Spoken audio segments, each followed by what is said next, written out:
Now, just to have a small definition of what are SMRs, as I just said, they are nuclear reactors with a capacity of less than 300 megawatt.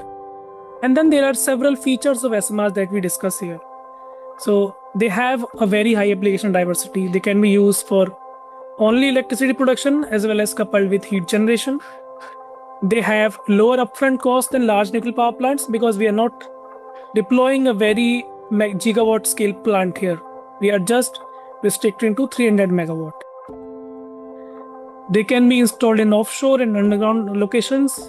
They typically use passive safety systems that basically makes it free from human error. And then they can also be constructed in factories and then installed at site. That will reduce the construction time, the installation time, and also allow for buying of off-the-shelf products for companies as well. Developing SMR would also have a lot of domino effect on a clean energy mix, which is relying on basically the hydrogen part and as well as the carbon part. So which we need the energy, and currently with a lot of problems regarding energy, we need to keep the lights on, as you said, and we will focus on the clean fuel part later. But if SMR really gives us that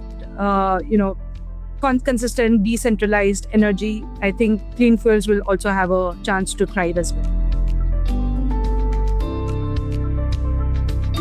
It's a win-win-win-win kind of a situation currently.